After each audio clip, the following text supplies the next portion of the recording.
Buenas tardes a toda la gente que nos está viendo una vez más en este programa Tarea Fina que nos mandamos a realizar en búsqueda de esto que estamos haciendo, este programa de análisis, de formación, con valiosos compañeros que nos acompañan hoy, esperando abordar los temas que le interesan a la gente, que a veces son de difícil acceso, que nos cuesta encontrarlos. Así que estamos en esa misión, en esa empresa. Espero que disfruten una vez más del programa, siempre muy agradecidos a toda la gente que nos ve. Estamos con Sebastián, gran compañero. Bienvenido, Seba, primera vez acá, a pesar de que hace mucho que estás, desde que empezó el programa, que estás laburando. Sí, buenas tardes a todos, buenas tardes a todos los que nos están mirando. Aprovecho para mandarle un saludo a Gonzalo Real, que es quien tendría que muchas veces estar acá conduciendo. Hoy nos toca la responsabilidad a nosotros y esperamos hacerlo con este invitado de lujo que tenemos de la mejor manera. Esperamos hacerlo lo mejor posible para tratar un tema interesantísimo con nuestro compañero Leandro Hassan Bracamonte. Bienvenido, Leandro. Muchísimo gusto, gracias a todos, un saludo grande para Gonzalo Real y todos los que están viendo hoy en esta noche. Realmente esta invitación es un honor para mí, con sinceridad. Te agradezco a vos, Francisco, a vos, Sebastián, y les deseo lo mejor siempre en Tarea Fina. Ojalá que sea un programa, tanto este como todos los que van a venir en el futuro, memorables y para provecho de todo el público de habla hispana, no solamente Argentina. No, por favor, gracias a vos, Leandro. La verdad, un placer tenerte acá con este tema que vamos a tocar hoy, que es un tema que hay poca información en Occidente, tergiversada, es difícil el acceso, embarrada a la cancha, que es Irán y el mundo islámico. Vamos a abordar esto, esperemos hacerlo de la mejor manera posible. Primero me gustaría, Leandro, que te presentes, que nos cuentes quién sos, qué relación tenés con estos temas y por qué estás acá sentada. Bueno, Bismillahirrahmanirrahim, en el nombre de Dios, misericordioso y misericordiosísimo. Mi nombre es Leandro Hassan Bracamonte, yo soy argentino, nacido y criado y vivo actualmente en el barrio de Floresta, Villa Santa Rita, siempre entre los dos, ¿no?, que son vecinos. Y al día de hoy tengo 27 años y me dedico a la difusión y enseñanza de la lengua y literatura persa. Mi primer acercamiento con Irán y el mundo islámico se da dado que yo nací y crecí en el barrio anteriormente citado, que es un barrio que tiene la particularidad que es el barrio donde se asentó y hasta el día de hoy hay una gran presencia de la comunidad libanesa, en particular de su extracción chiita. Los musulmanes chiitas del Líbano, digamos, por lo general se asentaron en este barrio. Entonces yo y mi familia y yo hemos crecido entre ellos. Me crié en una familia católica tradicional practicante. No obstante, desde que empecé a ir a la catequesis, empecé a tener una búsqueda más intensa, más profunda de la religión, y tuve la suerte y la bendición de encontrarme por primera vez con una mujer de la comunidad que utiliza hijab hasta el día de hoy, que es el velo islámico. Entonces, desde niño sentí la correlatividad, la relación entre el velo de la Virgen María y el velo de las mujeres musulmanas. Entonces ese fue el primer acercamiento emocional. Más de grande ya tomé la decisión a los 12 años, no obstante mi madre, como yo era pequeño, me dijo que esperara, dado que era un niño, ¿no? Me dijeron que básicamente cambiarse de religión no es hacerse hincha de otro cuadro ni hacerse de un fan club de una banda, no, es una decisión que va a cambiar tu vida, por lo tanto uno precisa de una madurez emocional e intelectual más afinada, ¿no? Entonces así transcurrió mi adolescencia y a los 18 años comencé a asistir a la mezquita Tauhid, que es la primera mezquita de nuestro país, fundada en 1982 en el barrio de Floresta justamente, que continúa con sus actividades y difusión del Islam hasta el día de hoy.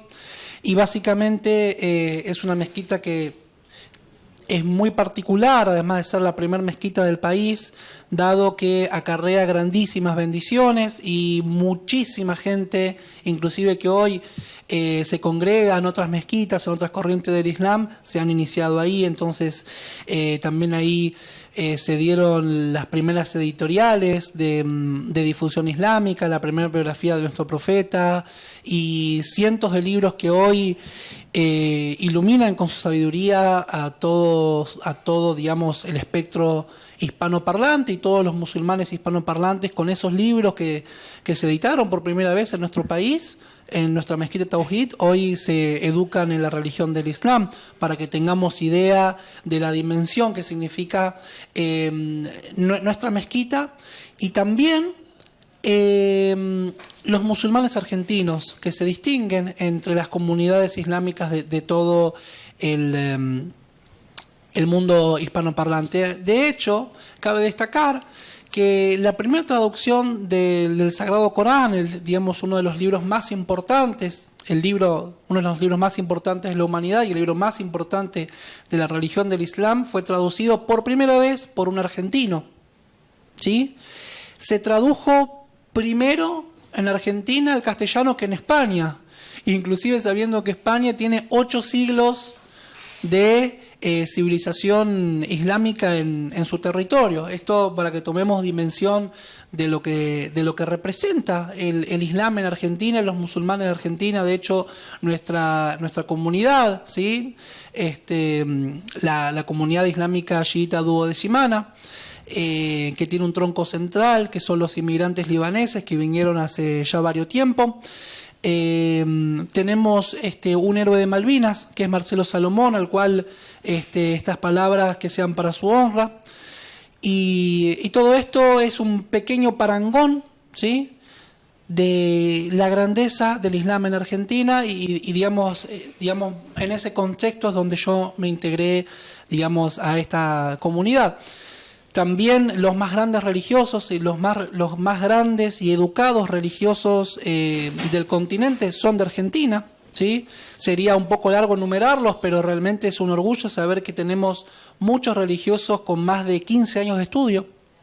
Y todo esto muchas veces es invisibilizado e ignorado por, digamos, distintas mezquindades de índole político o un largo etcétera. Bueno, básicamente yo tuve, digamos, la primera oportunidad de conocer Irán, a realizar unos de los rituales de la religión islámica llamados ziyara, que significa visita, la visita a los santos lugares. En Irán tenemos 2 de los santos lugares más importantes del mundo islámico, que el primero es Qom, la santa ciudad de Qom, en Irán, donde está el mausoleo de Fátima Masuma, una de las nietas de nuestro profeta Muhammad, y la santa ciudad de Mashhad, en el noreste de Irán, donde se encuentra el mausoleo del imam Rida, el octavo de los imames del chiismo duodecimano, del Islam chiita duodecimano, digamos, dentro de las 12 santidades más importantes. Allí está Mashhad, nada más y nada menos. Básicamente Mashhad es un complejo cultural, social, religioso, es el más grande del mundo islámico. De hecho, hasta tiene una actividad económica propia del santuario, como para que nos demos una idea de lo que significa, y además de millones de visitas durante el año.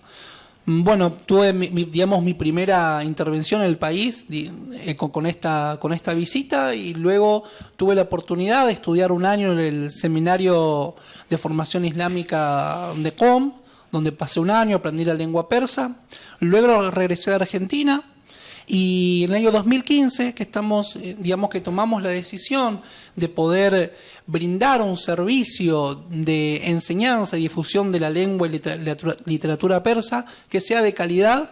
Y hasta el día de hoy hemos batido grandes récords, ¿sí? Al principio, bueno, básicamente mucha gente me dijo, bueno, no vas a tener mucho trabajo en Argentina con el persa, pero realmente le hemos demostrado que no. En el año 2016 dimos más de 200 clases de lengua persa, 2017 lo mismo, y este año de vuelta esperamos llegar por ese número un poco más, para que tengamos idea de el contexto de, digamos, del avance de la difusión de esta lengua, de las más importantes de la humanidad y que es la llave de un legado civilizatorio muy importante para la humanidad entera. Básicamente otras nuestras actividades son actividades solidarias donde pretendemos encarnar los valores de la civilización islámica, de solidaridad, de hermandad y un humanitarismo. Cocinamos comida iraní en varias oportunidades en el barrio de Caballito, Flores, repartimos entre la gente necesitada que muchas veces está en situación de calle, tratamos de llevarle un poco de ánimo y también un plato de comida rica para que su noche se alegre, que muchas veces el hecho de vivir en la calle es una tristeza constante, ¿no? Queremos combatir esa tristeza. Y bueno, también tenemos la celebración del Año Nuevo persa, que es mucho más que persa porque son muchos los pueblos alrededor del mundo que festejan el Nowruz. Y que fue ahora hace poco, en marzo, claro, ¿no? sí, el mes pasado justamente. El año pasado éramos 10 personas y este año fuimos 50 en la Plaza Irán, ¿sí? Que está ahí en los bosques de Palermo, que tiene una réplica de las columnas de Persépolis y está decorada con arte persa. Y bueno, esperamos que para el año que viene un poco más también. Bueno, muy lindo trabajo de difusión. Te acercaste muy joven a todo este mundo, sos muy joven todavía. En esto de que hablamos del acceso a la información y la difusión de estas culturas en otros países, en este caso en nuestro país, cuando vos eras chico, ¿cómo era? Vos te acercaste muy joven. Sí. ¿Fue fácil? ¿Fue fácil encontrar los lugares? A pesar de que decimos que hay una gran cantidad acá en Argentina. ¿Fue fácil? Bueno, básicamente no hubo problemas ni de índole social ni familiar. Yo por ahí soy un caso aparte, dado que mi familia, dado nuestro barrio, estuvimos siempre en contacto con musulmanes y digamos, por una razón tal vez que va más allá de lo que uno lo que se puede explicar racionalmente, nunca tuvimos contacto con el aparato de islamofobia que digamos lanzado por los medios corporativos. Sí. Y tal vez eso haya sido una bendición, digamos, sutil por parte del Señor para guiarnos. De hecho, nosotros no vemos, digamos, mi familia también se convirtió, mis padres, no vemos, digamos, al habernos convertido un rechazo a nuestra anterior religión, que es la religión católica, sino un perfeccionamiento, un paso más. Entonces, mi familia siempre lo entendió, lo vio bien, y el acceso fue fácil, dado que también tuvimos la bendición de, digamos, mis padres de que llegaron de sus provincias, mi madre es de Tucumán, mi padre es de Catamarca, se asentaron en Floresta, se conocieron en Floresta, entonces... siempre estuvieron rodeados. Claro, exactamente, sí, sí. Bueno. O sea, digamos, de primera mano estuvimos ahí. Así que bueno, ya entrando un poco más en otros temas, queríamos empezar con, bueno, también un pantallazo de Irán, ¿no? Porque más allá de tu relación con el mundo islámico, tenés una relación en particular con Irán, uno de los integrantes. Y pensando también en Irán, su rol dentro del mundo islámico. Perfecto. Bueno, en primer lugar, me gustaría comenzar con, digamos, tratando de deconstruir la imagen que tenemos acá en Argentina sobre Irán y el mundo islámico. En primer lugar, podemos hablar que sobre Irán hay 3 velos, que el otro día hablamos con Sebastián y vos también estabas presente. El primer velo, que es el más grande, es nuestra construcción cultural dentro del Occidente. Si uno, por ejemplo, revisa el libro de historia de primer año, con el cual se educaron varias generaciones, que es el de Cosmel Ibáñez, y también se reprodujo esa posición en otros manuales de primer año, ¿no? O sea, la educación más básica sobre la historia antigua, tenemos la representación de la guerra entre los medos y los helenos, entre los griegos y entre lo que serían los persas, ¿no? O sea, toda esa civilización de pueblos iranios, ¿no? que había allí y que hay hasta el día de hoy, como una representación entre la guerra entre Occidente y Oriente, entre la democracia y la dictadura, ¿sí? Entre las arbitrariedades, entre el autoritarismo, una mirada sobre el pasado sesgada que es fundamento, ¿sí? de difusión política a día de hoy.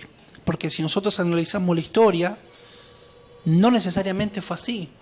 De hecho, hoy por hoy está absolutamente probado que el primer régimen de la antigüedad que estableció derechos humanos para todos de forma equitativa fue el imperio de Ciro el persa, que en su proclama de derechos, que se conserva hasta el día de hoy, ¿sí?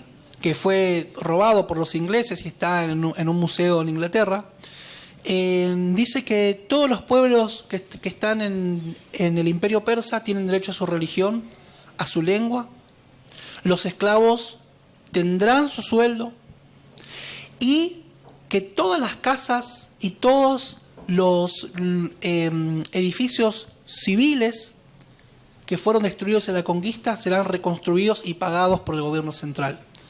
Algo único. Esto para desestructurar, ¿sí?, que Irán no representa en absoluto, ni en su historia, ni en su realidad, la dictadura y la arbitrariedad que nos difunden hoy. Este es el primer velo que nos gustaría cortar.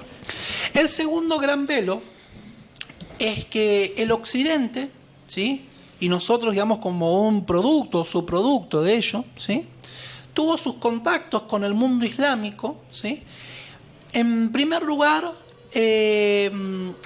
por vías de las culturas hegemónicas del mundo islámico en ese momento, que fueron la cultura árabe y la cultura turca.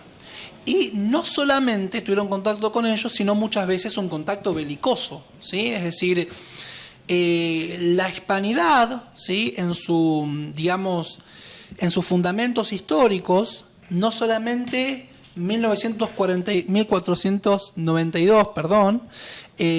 solamente es la conquista de América, sino que es también la expulsión total de los musulmanes, ¿sí? Entonces, la hispanidad, en la cual nosotros somos muy herederos de ella, establece eso, ¿sí?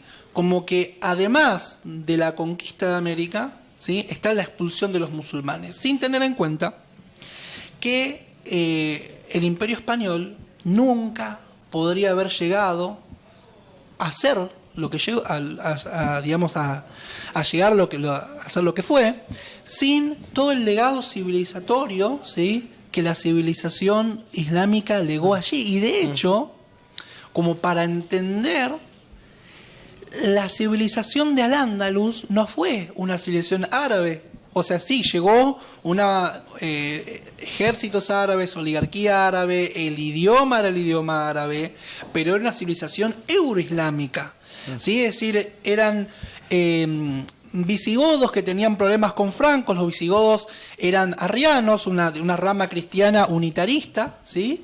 Entonces, la cercanía teológica con el Islam era, muy equitativa, había un denominador común, y además había un enemigo de las inmediaciones que era el mismo. Entonces, bueno, los visigodos se convirtieron al Islam en masa y fueron contra sus enemigos los francos, ¿no?, que eran católicos trinitaristas, y así, se fundó Al-Ándalus, una civilización euroislámica, ¿sí?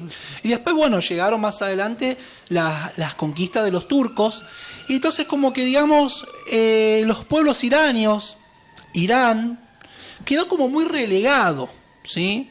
Amén de excepciones, como cuando se dio el conflicto geopolítico, estamos hablando de la Edad Media, entre el Sacro Imperio Romano Germánico, con los estados papales y lo que sería el Imperio Turco Otomano. En ese momento, lo que sería la Alemania de ese momento, se alió al Imperio Safávida, ¿sí?, que sería el Irán de hoy, que atacó a los turcos otomanos ¿sí? Por la retaguardia, que serían Turquía, que sería el Turquía de hoy, ¿no? Entonces ahí se dio un juego geopolítico donde hubo un acercamiento, ¿no? Y ahí llegaron los primeros embajadores de Alemania, Irán, etcétera.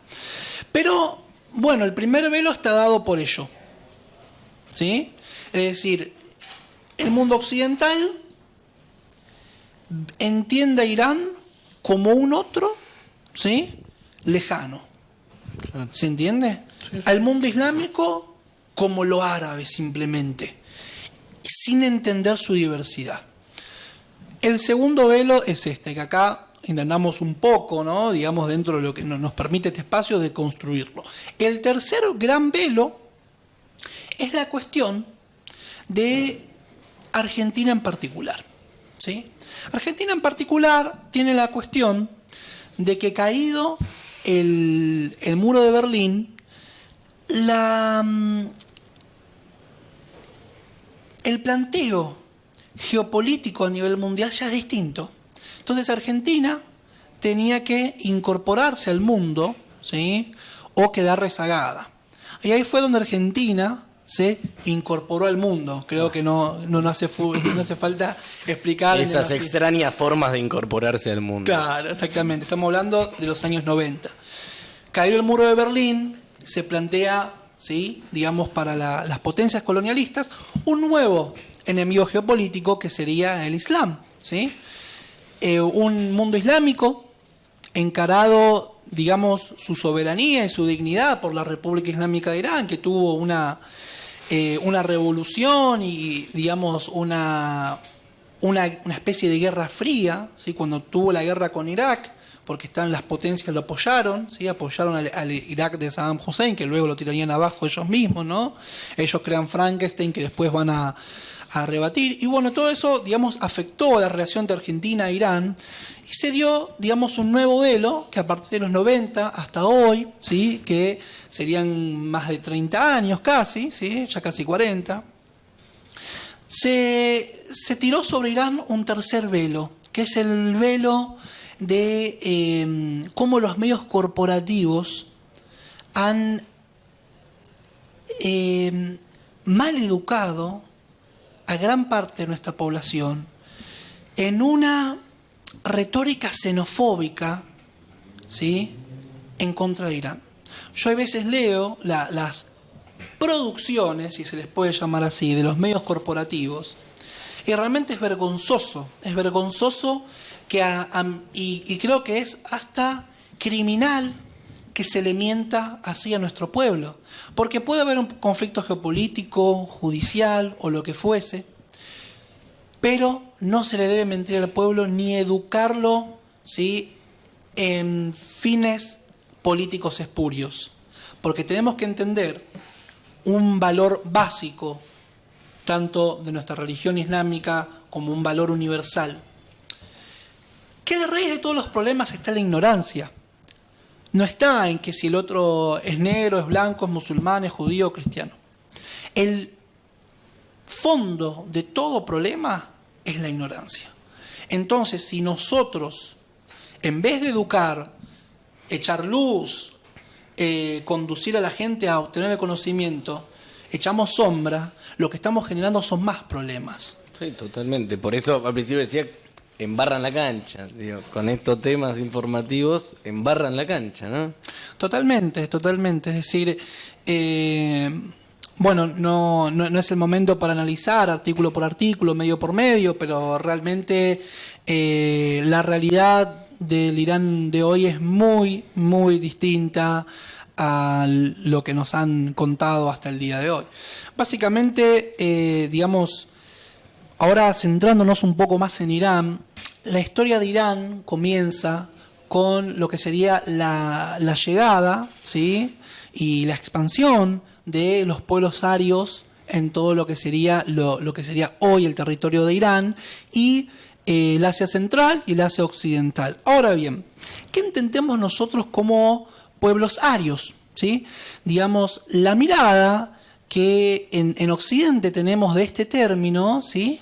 Está muy calada, ¿sí? Está muy trastornada, o sea, se le dio una resignificación, ¿sí? Y se le desde la semántica se la inundó con un, digamos, con un tenor emocional que suele caer mal, ¿sí? Digamos, sobre todo por toda la cuestión esta del Ku Klux Klan y todos estos movimientos de supremacismo racial, pero no tiene nada que ver con lo que fue históricamente, es decir, estas cuestiones de supremacismo racial, etcétera, que se dio sobre todo en Estados Unidos y en Europa en el siglo XX, son cuestiones que fueron en el siglo XX, ¿sí? Es decir, por malas interpretaciones y escasez de recursos científicos de ese momento en Europa, más el darwinismo social, ¿no?, que influyó muy mal en todas estas cosas. Como tal, lo que se entiende como pueblos arios fueron los pueblos, ¿sí?, y son de las lenguas indoeuropeas, ¿sí? Como tal, la palabra ario viene del antiguo indoeuropeo que significa tierra, ¿sí? O sea, ellos básicamente, digamos, en el fondo de su historia, trabajaban la tierra y fueron los primeros en domesticar el caballo, que les facilitó la posibilidad de emigrar. Y así es como llegaron a Europa, a Asia Central. Mismo tenemos un pueblo indoeuropeo ya extinto, ¿no? Pero que existen, digamos, los registros lingüísticos y arqueológicos en la China misma. Bueno, India, con su sánscrito, que es de las lenguas más importantes, ni que hablar del latín, etcétera. Es decir, estos pueblos, o sea, hubo un pueblo originario que se expandió, ¿sí? Digamos, al mezclarse con otros pueblos neolíticos, ¿sí?, formaron distintas etnias, ¿sí?, con propiedades lingüísticas del lugar. Dio como resultado que a día de hoy, ¿sí?, al pasar los milenios, la mayoría de la humanidad habla idiomas de origen indoeuropeo. La lengua que estamos hablando ahora es el castellano, que si bien tiene un factor árabe muy importante, es de origen indoeuropeo. Estos pueblos indoeuropeos tuvieron un rol central en lo que es Irán, ¿sí? De hecho, el nombre de Irán viene de esto mismo, ¿sí? Donde, ¿sí?, empezó a aflorar las primeras grandes civilizaciones de origen indoeuropeo, que fueron los medos, los partos y los persas, ¿sí? Cuando se dice hoy por hoy que Irán son persas, es un poco tirado de los pelos, es como decir los franceses son galos, ¿no? Pero bueno, en Francia hay muchas otras etnias. En Irán pasa lo mismo. Entonces, el término más preciso, creo que ahí está uno de los mapas, es el pueblos iranios, ¿sí? Ese sería el término más correcto, ¿sí? Leandro, te quería hacer una pregunta para ir metiéndonos tal vez en algunas particularidades. El otro día, en uno de los programas anteriores, estuvo Daniel Sichero, que nos hablaba que él no estaba muy de acuerdo en esto de hablar de mundo árabe, mundo islámico. Nosotros sabemos que vos tenés ahí otra visión. Nos gustaría también que, si podés brevemente explicar, para ya pasar algunas particularidades del gobierno iraní que nos habías comentado también. Perfecto. Bueno, en primer lugar, todos estos términos, ¿sí?, todos estos términos tienen una conjuntura pedagógica. Ninguno puede ser del todo exacto, ¿sí? Cuando hablamos de mundo islámico nos referimos a las naciones que a día de hoy su población es de mayoría musulmana, ¿sí? Digamos como un espectro muy grande, ¿no?, que abarca muchísimo, abarca todas las comunidades musulmanas que hay en el mundo, ¿sí? Mismo en Rusia había 30 millones de musulmanes. En China también, varios millones. Indonesia, que es el país con más musulmanes del mundo, que por ahí la gente, sobre todo acá, no se imagina que por ahí el supermercado chino pueden ser musulmanes, ¿sí? Son pequeñas cosas que nos hacen cambiar la perspectiva.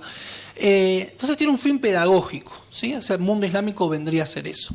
Después el mundo árabe, que también, ¿sí?, tiene fines pedagógicos, no es algo preciso, no es un término antropológico, sociológico que nos brinda una información precisa, sino, digamos, una información general, ¿no?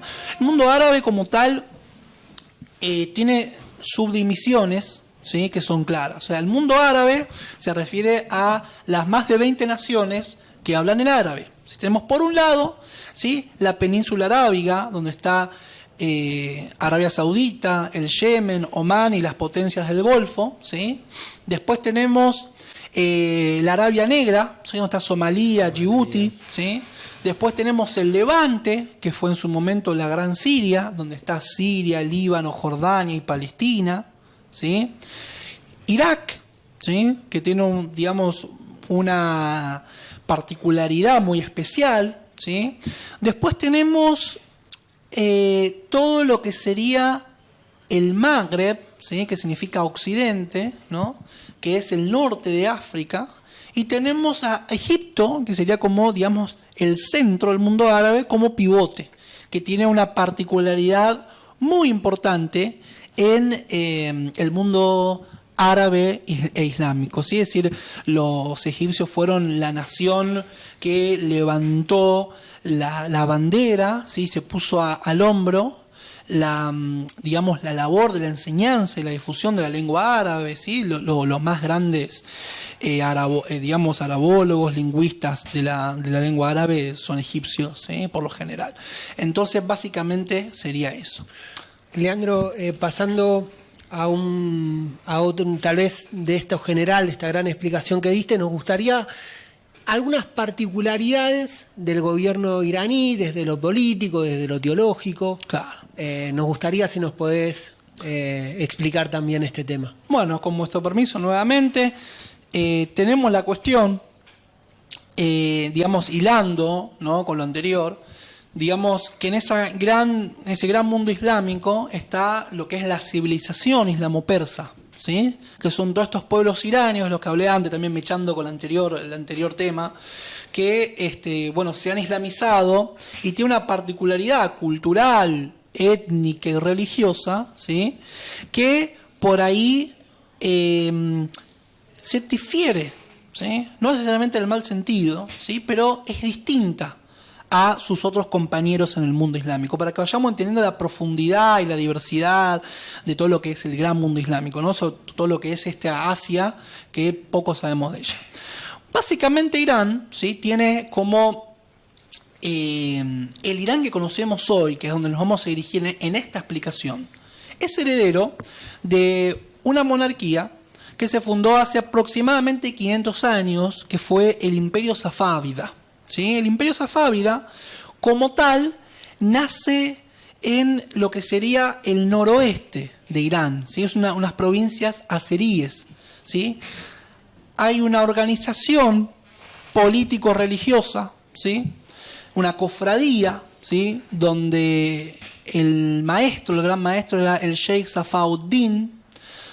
De ahí es donde nace la familia safávida y se crea una organización militar y política que es la organización Kizilbash, ¿sí?, que ellos empezarían a expandir y ganándole la guerra al sultán de Uzbekistán, todos los demás provincias que eran, digamos, feudos independientes, había una anarquía en lo que en ese momento era Irán, se sumaron, ¿sí?, a este reino y se fundó el gran imperio safávida, que ellos, digamos, de su capital en el noroeste, trasladaron su capital a la ciudad de Esfahán, que se mantiene hasta el día de hoy, ¿sí?, o sea, en el centro, ¿sí?, de la antigua civilización y el imperio persa, ¿sí? O sea, ellos lograron, digamos, traer de vuelta, ¿sí?, la unidad de Irán como un estado y con una particularidad lingüística, religiosa y política propia,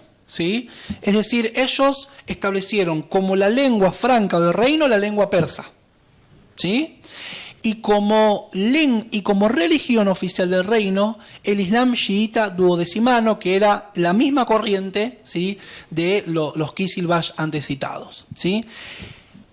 ¿Qué tiene de particular el chiismo duodecimano, el Islam chiita duodecimano? El Islam chiita duodecimano es como aquella perla que se esconde dentro de una concha que está en el fondo del mar.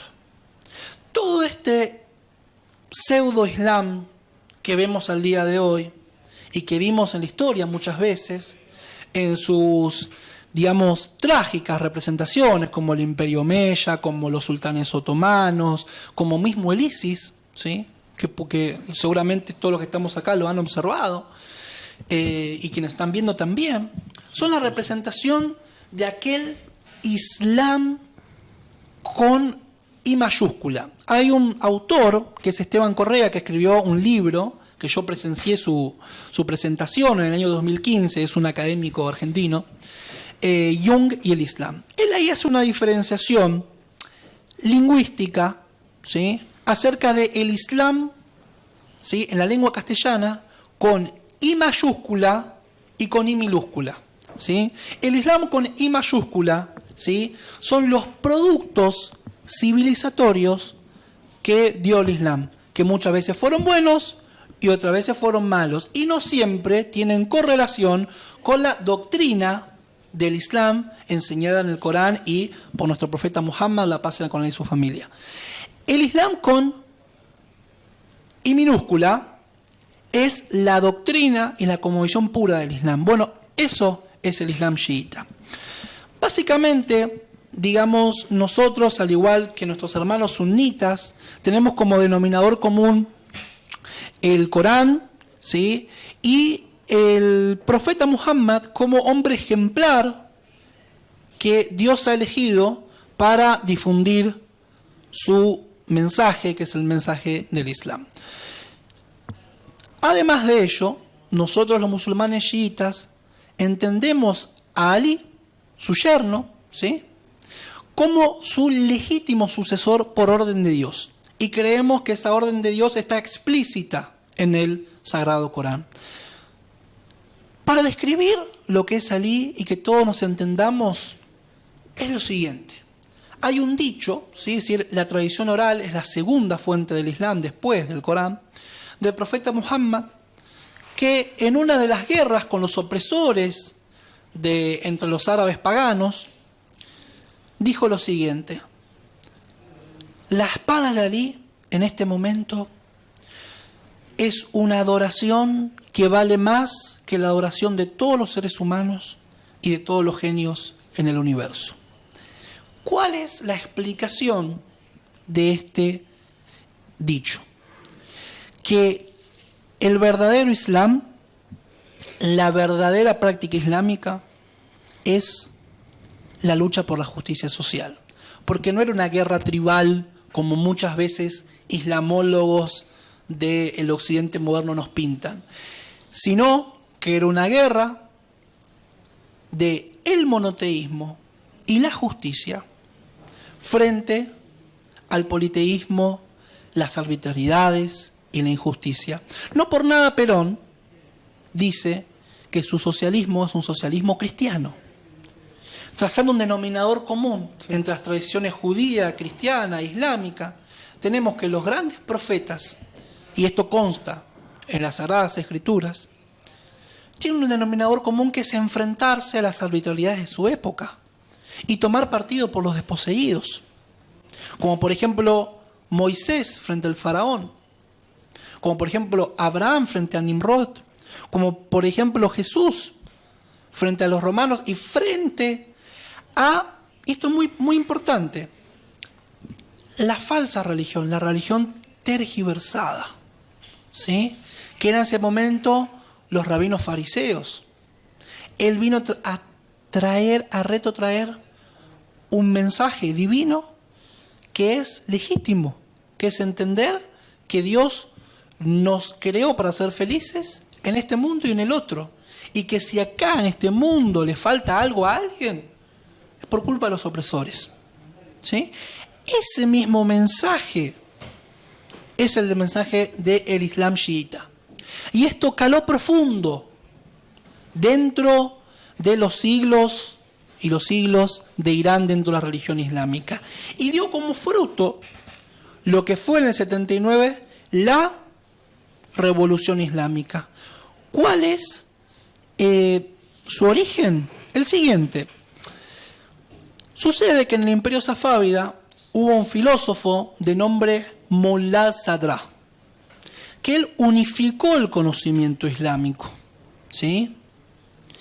Y entendió que la sofía no es tal sin el sofos, es decir, sofo como el agente activo del sustantivo, o sea, digamos verbalizado, ¿no? Como agente activo de sofía, el conocimiento, ¿no?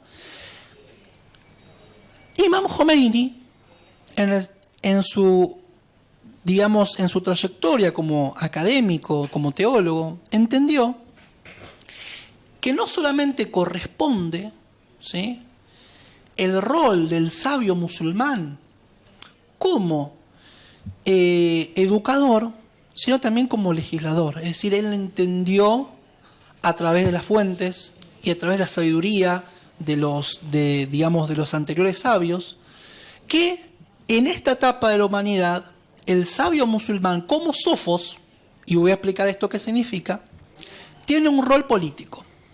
En tanto y en cuanto sea sofos, ¿qué quiere decir esto? Que exprese lo que aprendió mediante sus actos. En el Islam chiita, aquella autoridad que cae en un acto de injusticia, automáticamente pierde su autoridad. Y este es el punto clave para entender la realidad política del Irán de hoy. Ese sofos es lo que en Irán se entiende como el wali o el faqih, ¿sí? Este término que significa la vicerregencia del jurisconsulto, o sea, del sabio islámico, que como tal tiene el derecho de su soberanía frente a la umma, a la comunidad islámica, por su sabiduría y por ser representante vivo de esa sabiduría, ¿sí?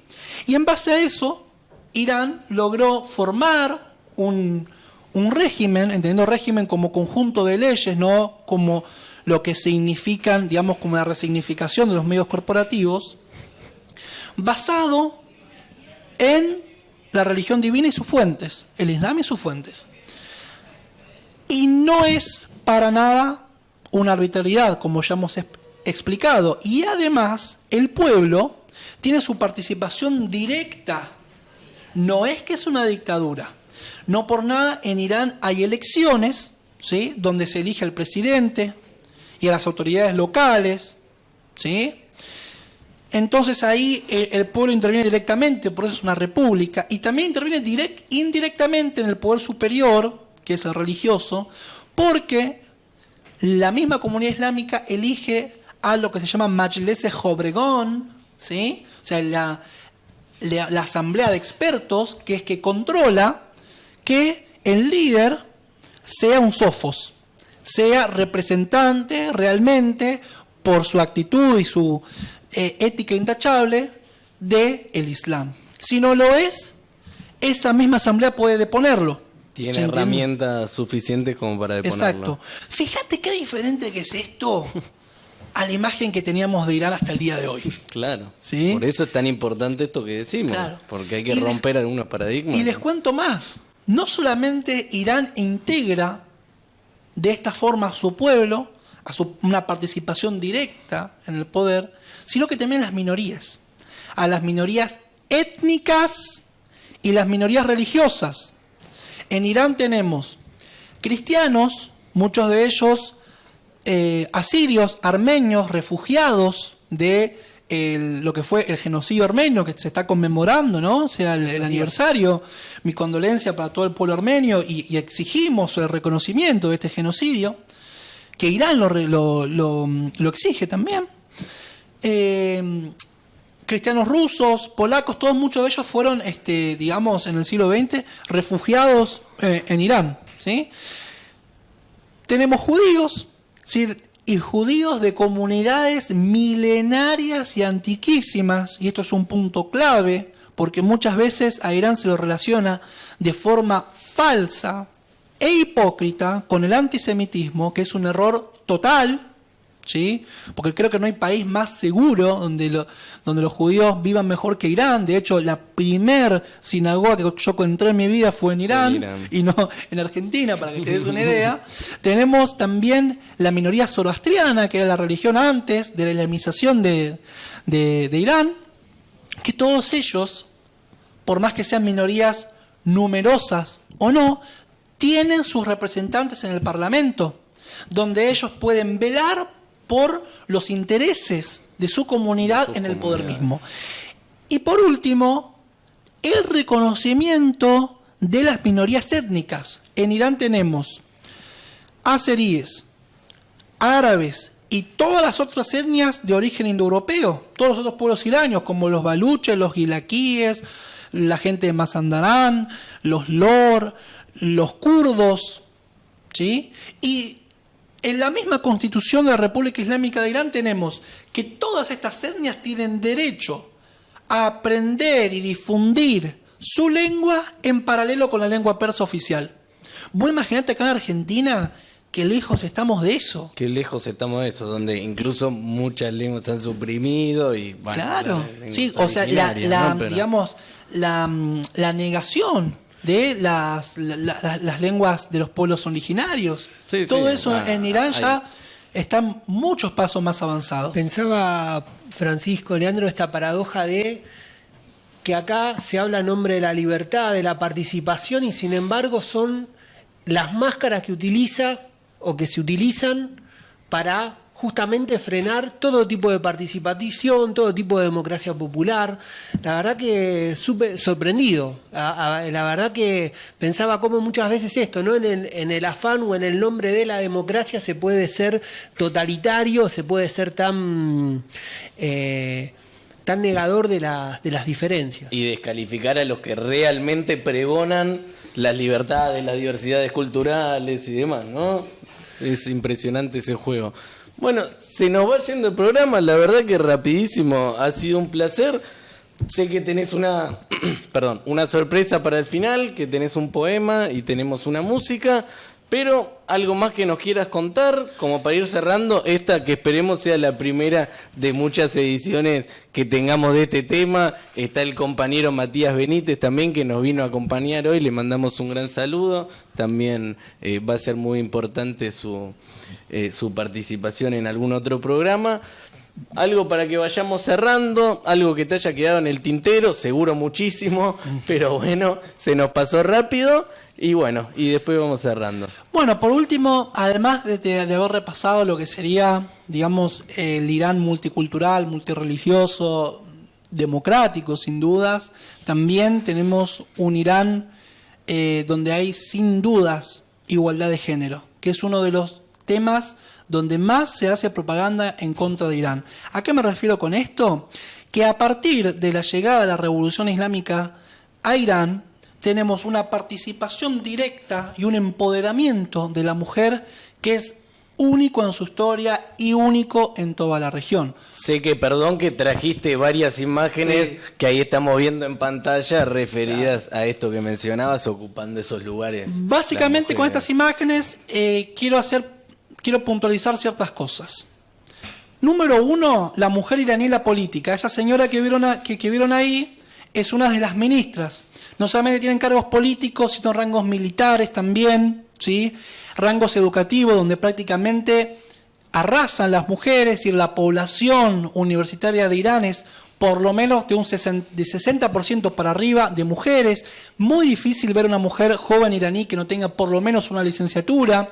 Un empoderamiento también en el sector laboral. Vemos mujeres iraníes pilotos, mientras en otros países de la zona ni siquiera pueden utilizar un auto, ¿sí? Vemos a la mujer iraní también empoderada en lo económico, es decir, el sexo con más poder adquisitivo en Irán son las mujeres, porque no solamente tienen parte de la herencia paterna, sino la dote al casamiento, que eso previene de que los hombres se acerquen a las mujeres con fines espurios, ¿sí? Entonces vemos que Irán es todo lo contrario a lo que nos muestran, y no solamente eso, gran seguridad.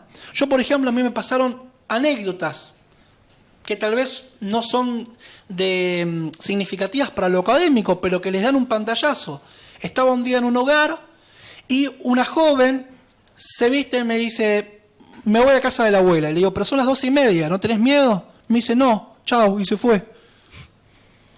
Igualito que acá. Claro. Imagínense acá una chica de 18 años saliendo a caminar por la calle a las 12:30 de la noche. ¿Cómo se pone su familia, sus hermanos y sus padres?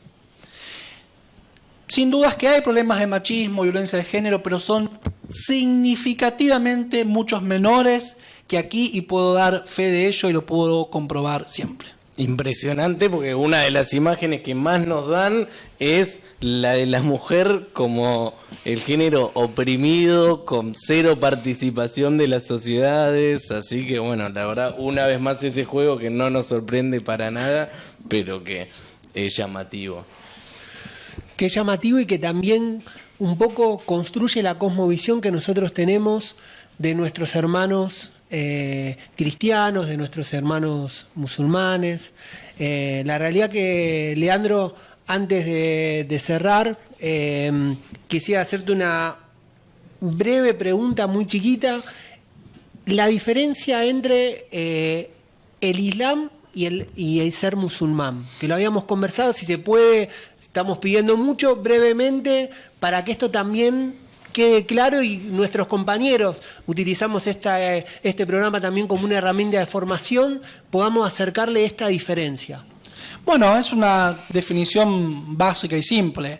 Musulmán significa, es, digamos, aquella persona que practica, ¿sí?, y que, digamos, adquiere para sí la doctrina y cosmovisión del Islam. Es decir, Islam es la doctrina y musulmán es aquel que la practica. Digamos, Islam sería el análogo de cristianismo y musulmán sería el análogo de cristiano. Perfecto, como para ir adentrándonos un poquito en los términos que, bueno, muchos desconocemos, ¿no? Bueno, para ir cerrando, primero que nada, agradecerles a los dos. La verdad que es un placer, espero que lo hayamos hecho lo mejor posible y que, como siempre decimos, sea un programa que sirva de análisis, de formación. Opinólogos hay en todos lados, así que tratamos de hacer lo contrario, que no es lo que sobra. Así que bueno, espero que lo hayan disfrutado, que haya sido entretenido, que les sirva a todos. Esperamos poder tener otro programa en algún momento. No quiero dejar de saludar a los compañeros que hacen también parte de este programa, a Gonzalo Real, a Gabriel, a Marcos, nuestro operador, que la verdad que cada vez que nos sentamos acá hace un laburo impresionante y un laburo muy bueno en la semana. Así que bueno, sé que ahora Leandro va a cerrar con un poema en persa muy lindo, y después también vamos a tener una música que ahora él nos contará un poco más de qué se trata. Pueden ver todos los programas en YouTube cuando termina, y en nuestra web, que es tareafinatv.com.ar. Ya te despido, Gonzalo, un placer y una gran alegría que hayamos estado hoy acá sentados los dos. Espero que lo hayamos hecho bien, ¿no? Esperé, un saludo grande para todos. Un gusto enorme, Pancho, Francisco, siempre compartir con vos momentos. Leandro, la verdad, muy agradecido. Matías, lo mismo. Y bueno, los dejamos con Leandro para el cierre. Nos despedimos hasta el próximo programa, el próximo jueves, que ya va a estar nuestro compañero Gonzalo Real. Muchísimas gracias, Sebas. No tengo más que repetir lo que dijo Sebas. Un placer gigante siempre charlar con vos acá o cada vez que nos vemos. La verdad que se aprende muchísimo. Así que bueno, será hasta la próxima. Ya queda todo tuyo. No tengo cómo agradecerles por este espacio, porque realmente, si no fuera por ustedes, prácticamente son contadas las personas que nos brindan un lugar para poder hablar de estos temas y comentar sobre una realidad a la cual cuesta tanto llegar. Les voy a brindar, ¿sí?, una de las más grandes expresiones culturales de la civilización islamo-persa, que es el poema de Saadi, ¿sí? O sea, tiene muchos poemas, pero este es el poema, que está en las Naciones Unidas, lo utilizaron ahí en su sede, y que es un mensaje universal para toda la humanidad, para que nunca nos olvidemos de una cosa muy importante, y dice así: Bani Odam azoye yek peikaran, که در آفرینش ز یک گوهرند چو عضوی به درد آورند روزگار دگر عضوها را نمانند قرار Toque az menhate digaron bi qami, nashabat que nomad nahand o dami. ¿Qué significa esto? En castellano, la lengua de Cervantes. Los humanos son miembros de un cuerpo. En la creación son solo un alma. Si un miembro siente dolor, los otros miembros no encuentran sosiego. Tú, que no tienes empatía por el dolor ajeno, no se podrá a ti llamarte humano.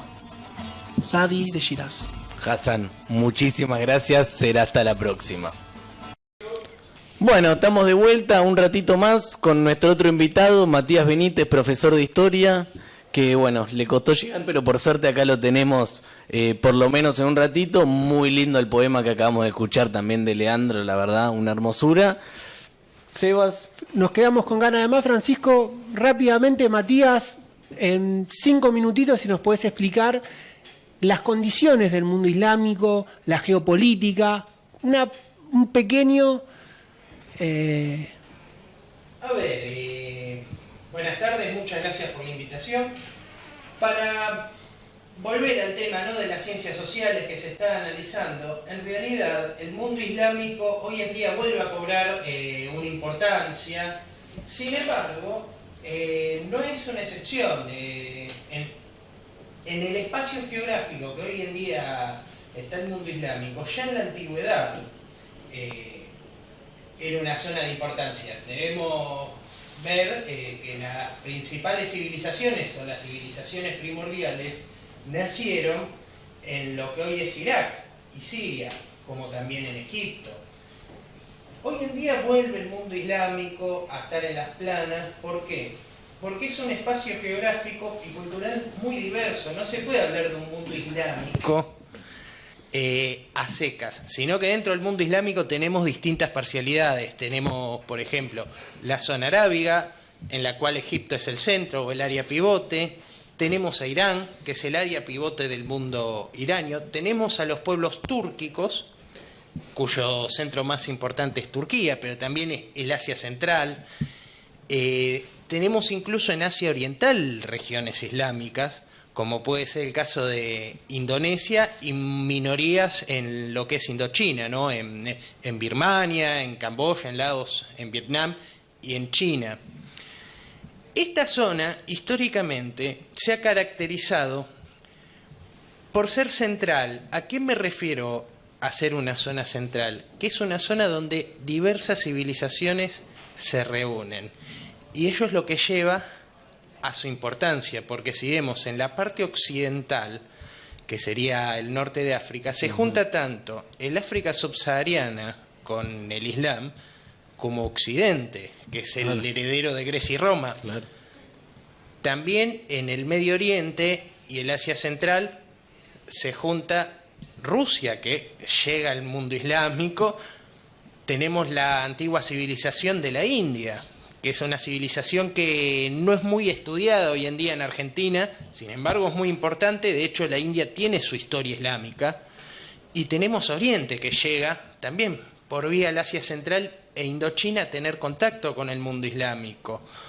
Hoy en día, bueno, para analizar el mundo islámico debemos entender que el mundo está enfrentando una serie de transformaciones.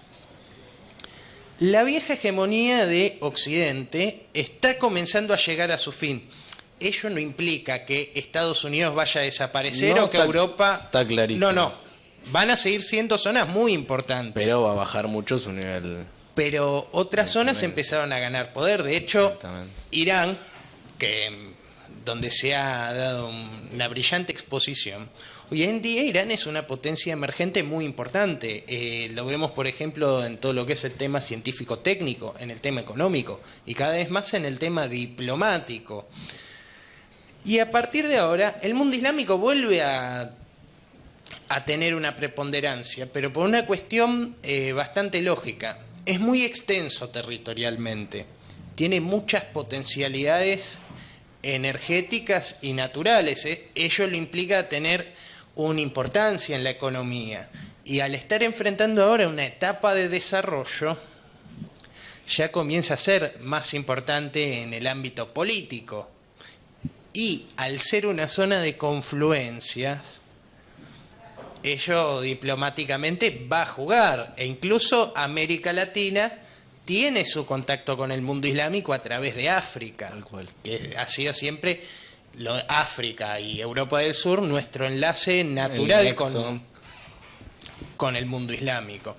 Entonces, bueno, lo que yo quería agregar en realidad es que ahora que, bueno, el mundo islámico está turbulento, pero esto al parecer no va a durar mucho tiempo más, por la sencilla razón de que, como veníamos viendo, Occidente va perdiendo su hegemonía frente a otros espacios civilizatorios y ya no se puede imponer una sola visión del mundo. Muy bien, bueno, Mati, muchas gracias, la verdad, por este otro pantallazo. Hoy fue un día de pantallazo, como para ir metiéndonos en este tema tan complejo y tan importante, con todo el desconocimiento que hay en Occidente. Así que, Matías, te agradezco muchísimo por venir. No sé si tenés algo más. Sí. El mundo islámico también ha sido muy importante a lo largo de la historia por ser un gran reservorio de filosofía y de ciencia. De hecho, hay un poema que me gusta mucho, que es el poema de los átomos de Rumi, que es bastante concreto, pero que en ciertos aspectos se adelanta a muchos descubrimientos modernos, que en buena medida serían imposibles sin el aporte que ha dado el mundo islámico a la cultura universal directamente. Y el poema se llama así, es Poema de los átomos. El autor es Rumi, que es un autor particularmente conocido en el mundo islámico y en Occidente ha sido muy difundido. De hecho, en Estados Unidos es uno de los poetas más vendidos en la actualidad. Y el poeta dice así: oh día, despierta, los átomos bailan. Todo el universo baila gracias a ellos. Las almas bailan poseídas por el éxtasis. Te susurraré al oído, a donde les arrastra esta danza. Todos los átomos en el aire y en el desierto parecen poseídos. Cada átomo, feliz o triste, está encadenado por el sol. No hay nada más que decir, nada más. Matías, muchísimas gracias por haber venido. Sebas, nuevamente un agradecimiento. Y bueno, ya nos vamos, lo dejamos con los amigos de Tomalo con Fernet. Muchas gracias.